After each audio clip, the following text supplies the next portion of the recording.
Gracias por continuar con nosotros aquí en tu programa Torre Médica. Estamos en nuestro tercer bloque con nuestro tercer invitado. Él es el licenciado Benito Parra. Él es licenciado en Terapia Física y Rehabilitación. ¿Qué tal, Benito? ¿Cómo estás? Hola, doctores. ¿Qué tal? Muy buenos días. Muchas gracias por aceptar nuestra invitación. No, al contrario, muchas gracias a ustedes. Un gusto estar aquí. Bueno, Benito, y pues retomando este interesante tema sobre la rehabilitación física intra y post-hospitalaria. En este caso, bueno, existe un síndrome post-hospitalización, Benito. ¿Cómo impacta a la familia, a la sociedad, al paciente y cómo ustedes pueden ayudar? ¿Qué es el síndrome y cómo pueden ayudar? Claro. Usted toma algo fundamental, es un tema fundamental para poder comprender y analizar al paciente hospitalizado y post-hospitalizado. Por eso es que los licenciados y el doctor anterior mencionaron las competencias que se realizan o que se realizan en el paciente dentro del hospital, ¿no? Pero para ello llegamos al objetivo final, que es prevenir el síndrome de cuidados post-hospitalarios o síndrome post-cuidados intensivos, ¿no? Que la mejor manera de prevenirlo es evitar la debilidad adquirida en la unidad de cuidados intensivos. Pero para ello sí tendríamos que definir y dividir estas dos cuestiones, que una es el síndrome post-cuidados hospitalarios y el otro es síndrome post-cuidados intensivos, que también por sus siglas lo podemos encontrar como PICS. En relación a ello, claro, su abordaje tiene que ser multidisciplinario y tiene que ser un enfoque un aspecto psicosocial, ¿no? Existen también síndrome post-cuidados intensivos del familiar, y es justo esto de lo que estábamos hablando, que no tenemos que olvidar, ¿no? Tanto como puede afectar al paciente, como puede afectar también al familiar, que muchas veces no lo tenemos en cuenta. ¿Qué aspectos en general puede afectar o este síndrome? ¿Qué es lo que afecta en nuestro paciente? El aspecto funcional, físico, que es lo que nos atañe principalmente a nosotros, pero también el aspecto psicológico, el aspecto social, y principalmente eso, porque al final de cuentas tenemos que pensar diferentes o tenemos que analizar diferentes cuestiones. Una persona que ingresa a la terapia intensiva y que adquiere esta DAUCI o esta entidad clínica, esta debilidad adquirida en la unidad de cuidados intensivos, es una persona que al final de cuentas tiene una vida después del hospital, y que si el paciente presenta esta entidad, entonces no va a poder realizarla, no va a poder ir a trabajar. Eso al final de cuentas va a aumentar los costos en el familiar, va a aumentar los costos a nivel poblacional, porque es un paciente o una persona con discapacidad que le está generando una incapacidad para poder ir y realizar sus actividades de la vida diaria y actividades pues básicas para poder llevar dinero a la casa, que al final de cuentas tenemos que pensar en eso, ¿no? Y justo regreso a una frase que me encantó o que siempre nos encanta mencionar, que el COVID hizo forjar y aumentar más esta frase, que es: estamos creando sobrevivientes o estamos creando personas listas para que salgan del hospital y ejercen su vida diaria, ¿no? Principalmente eso, tenemos que analizar que a lo mejor no muchos de los pacientes van a ingresar a una terapia intensiva, sino van a estar en terapia intermedia o en piso. Sin embargo, también son pacientes altamente complicables y que tenemos que analizarlos en qué momento tenemos que abordarlos para poder llegar y prevenir este síndrome que les comento.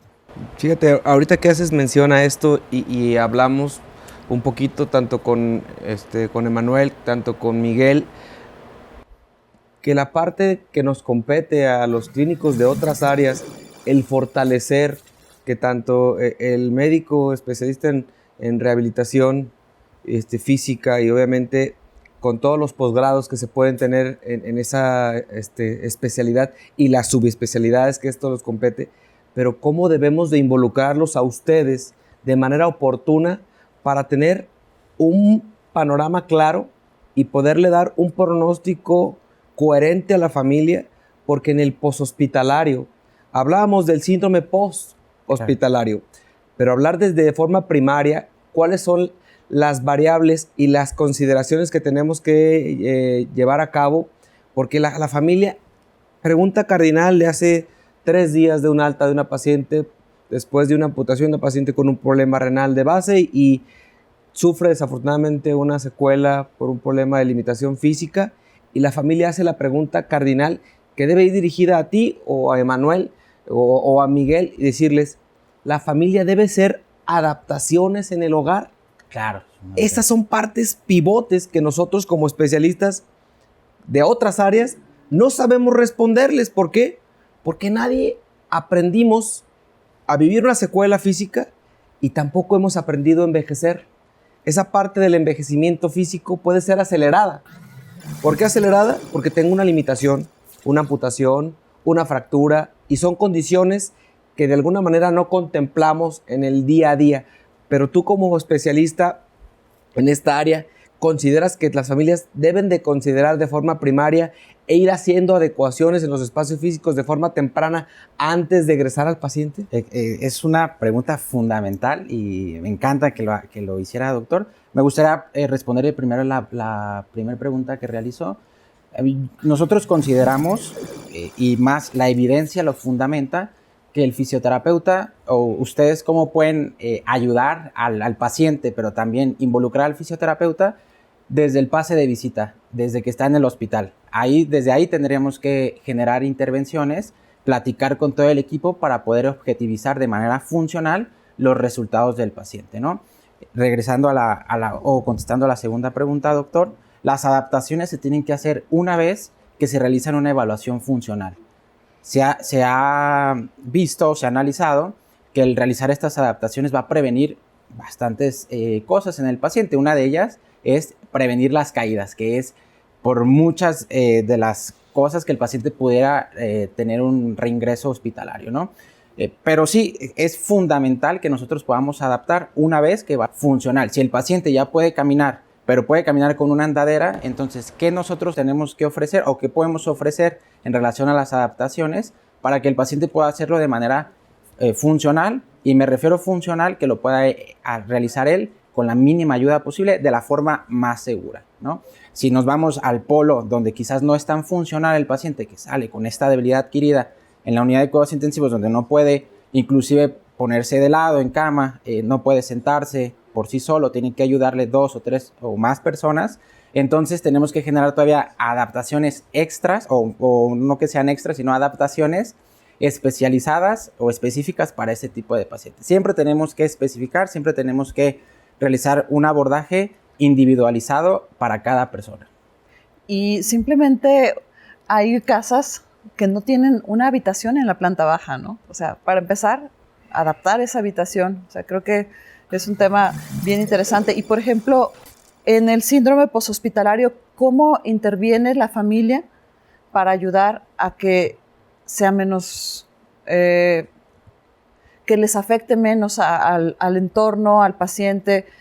¿Tú cómo los apoyas en este sentido? Claro, bueno, realmente nosotros podemos apoyar al familiar desde el punto de vista del paciente. Si nosotros comenzamos a realizar intervenciones donde progrese adecuadamente el paciente, de una manera indirecta vamos a beneficiar al familiar. Sin embargo, no tenemos que olvidarnos nunca de ellos. Siempre al final de cuentas, por más fuertes que son, por más apoyo que le dan al familiar, siempre lo van a estar sintiendo, ¿no? Entonces no tenemos que olvidarnos, también existen los servicios dentro del área de rehabilitación o del aspecto de individualización del paciente, el área de tanatología, el área de psicología, donde son aspectos a lo mejor que pasamos en alto, pero creo que es fundamental poder ofrecerle a los familiares. Yo creo que las vías de comunicación, Benito, que de repente nosotros mismos, por el lenguaje, y te platico que algo de lo que dio pie a la creación de este programa es buscar que la medicina se vaya a un lenguaje comprensible. El tecnicismo, que de alguna manera diseñamos una parte dentro de la comunicación que el programa ofrece, es darle un glosario de las partes técnicas que de repente empleamos nosotros. ¿Por qué? Porque de repente damos por entendido que entendieron, pero desafortunadamente esa parte en la que tú le dijiste que la flexión, y la posición y la abducción, claro, eso el familiar no se atreve a veces a decir qué fue lo que le quisiste dar a entender, pero con tu movimiento de cabeza tú das por entendido que las cosas fueron comprensibles.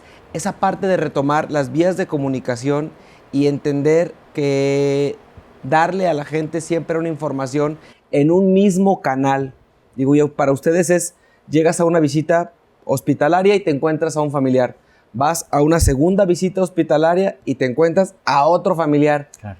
¿Qué empieza a encontrar que no va a ser? Y a veces te encuentras el que crees que lo sabe todo y ni siquiera es un cuidador, es solamente el quien fue de visita y te empieza a realizar una serie de cuestionamientos porque resulta que él tiene a alguien 3 veces mejor que nosotros, ¿no?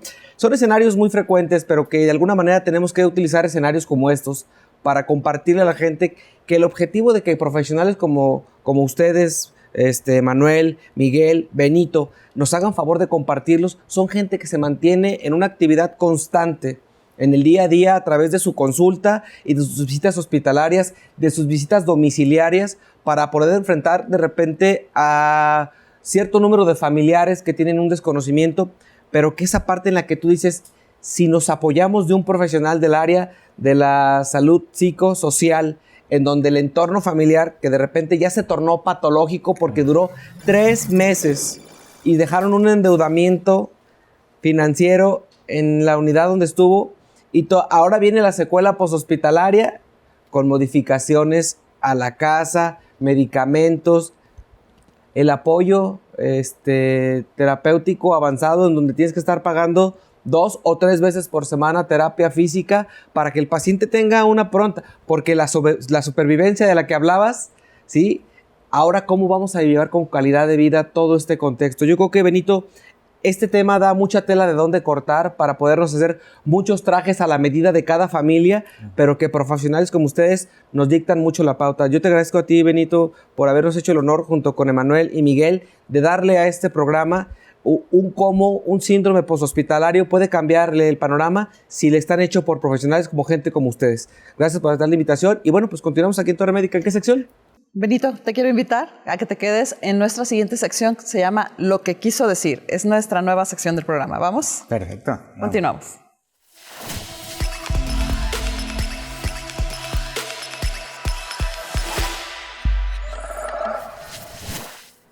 Gracias, doctora Ney, por esa tan cálida bienvenida. Ya estamos aquí en su sección Lo que quisieron decir, interactuando con Lalo Castillo, un servidor. Todas esas palabras que los expertos quisieron decir y vamos empezando con depletar. Pues depletar es aquel término que se refiere a la pérdida de peso o masa muscular que tiene nuestro organismo frente a algunas enfermedades o padecimientos. Otro de los términos que se utilizaron en el programa, por supuesto, y sumándome al agradecimiento de Aldo, tiene que ver con atrofia muscular. ¿Qué es la atrofia muscular? Es la pérdida de fuerza o movilidad, producto ciertamente de una patología, de una enfermedad o de que en algún momento una parte de nuestro cuerpo no se ha movido por mucho tiempo. Correcto, Lalo. Y para irnos a otro término, asinesia. ¿Qué es la asinesia? Esa falta o pérdida de movimientos en nuestras articulaciones, en nuestros movimientos, que afecta a múltiples personas. Otra de las palabras que queremos compartir con ustedes tiene que ver con la afasia. La afasia es ese problema en la parte del cerebro que controla el lenguaje, y esto normalmente se presenta cuando tenemos o tuvimos un derrame cerebral o un fuerte golpe en la cabeza. Vámonos con secreción respiratoria, una palabra muy utilizada en la entrevista con lesiones, pero específicamente en la respiratoria son esos mocos, flemas que nuestro paciente o nuestro familiar presenta y que aqueja a esta enfermedad post-hospitalaria. Efectivamente, de la importancia de la fisioterapia, ya lo decían los doctores, los expertos, la importancia del trabajo en casa y que esto tiene que ver justo con el síndrome post-hospitalario, otro de los términos o de las palabras que se utilizaron, y tiene que ver con el riesgo o temor, una vez que nos dan de alta, de volver a recaer o de volver a padecer una enfermedad. Esto normalmente se da con mayor frecuencia en adultos. Totalmente, Lalo. Y pues, ¿qué es el cuidador primario? Es aquella persona que se encarga en primera instancia de atender a nuestro paciente o a nuestro familiar para atenderle o para apoyarle en situaciones que por él mismo no puede desarrollar. Otro de los términos que queremos compartir con usted tiene que ver con la bradicinesia. ¿Qué es la bradicinesia en español? Es la lentitud o la pérdida de movimientos que también normalmente se da en personas de la tercera edad. Pues Lalo, con eso concluimos esta sección nueva y felices de estar pudiendo compartir contigo este espacio. Entonces, pues, ¿qué tenemos más adelante, Lalo? Sí, efectivamente, agradecerles que hayan estado con nosotros, Aldo, y que semana a semana, ya lo saben, nos acompañen en la próxima edición de Torre Médica, su programa de especialidades, en esta quinta temporada. Aldo, muchas gracias. Gracias a ti, Lalo.